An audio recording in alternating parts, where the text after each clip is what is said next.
Today we're going to be looking at some different shapes, some three-dimensional shapes.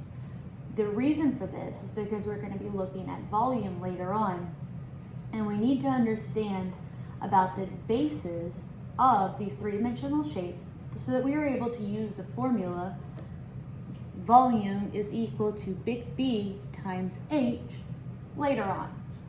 Okay, so the first thing that we need to do is we need to look at the definition of base. The definition of base is the surface a solid object stands on, or what is considered to be the bottom. Next is a prism made up of parallel bases and rectangular side bases. And finally, pyramid has one base and triangular side faces which meet up at a central point. Okay, so looking at those definitions, we are going to be determining whether these shapes are prisms or if they are pyramids. So the first shape that we are going to look at is this shape right here. Can anybody tell me what shape this is? If you guess that it's a prism, you are correct.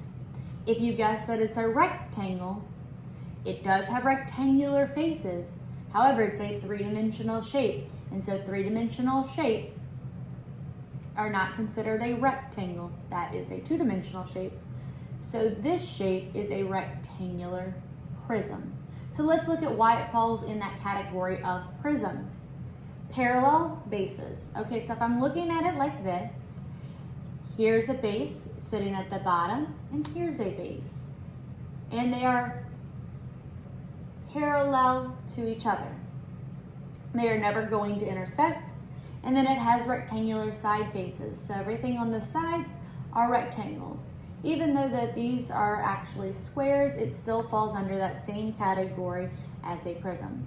So we would call this a rectangular prism. So then, if we were to look at this shape, do you think it is a prism or a pyramid? If you said prism, you are correct. We technically call this shape a cube because all of the sides are squares, but it still has parallel bases. And remember, we're focusing on a base. So even no matter which way I turn this, it still has a square base that is parallel to another square. Just like in this shape, we have rectangles that are parallel to each other. The squares are parallel to each other. So the base is a rectangle. We name our shapes by that shape. Sorry, by that base, not that shape. Shape of the base. Okay, so the next shape that we're going to look at, pyramid or prism. Good, it is a pyramid. Triangular side faces, so it has those triangular side faces that meet up to a point, and it has one base, so this is our base. So we name our shapes based on the base. So what shape is this? Good, it is a square. So we would call this a square pyramid because of those triangular faces.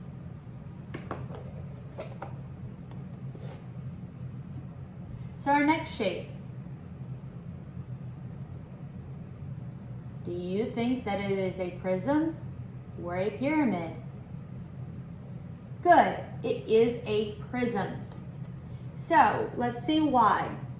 Parallel bases. Okay, well if I put it like this on the rectangle, there is not a parallel base to that.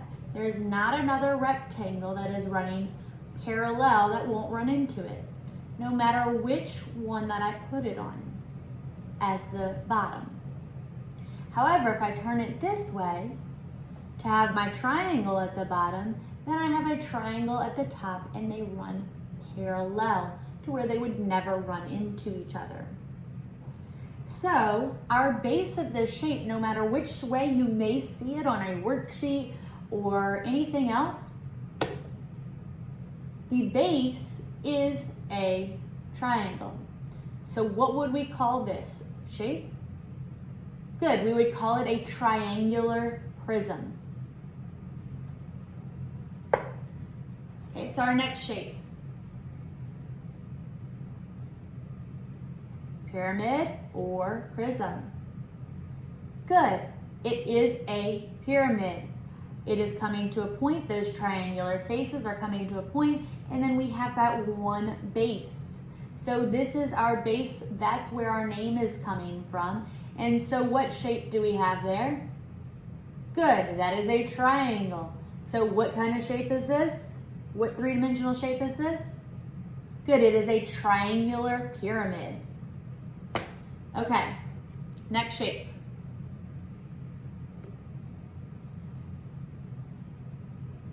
Prism, pyramid. Good, it is a prism. Why? We have all of the rectangular faces, and then right here and right here are parallel bases. So where does our name come from? Good, it comes from the base, so you need to see what shape that base is. Does anybody know what shape this base is? Good, it is a pentagon because it has 5 sides. 1, 2, 3, 4, 5. And so we would call this a pentagonal prism. Next, prism, pyramid. Good, it is a pyramid. It comes to a point, that point we call a vertex, and it has one base. And what shape is that base? Good, it's another pentagon. And so therefore we call it a pentagonal pyramid.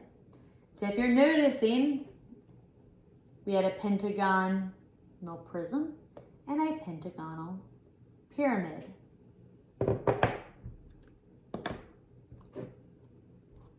Okay, our next shape, prism, pyramid. Good, it is a prism.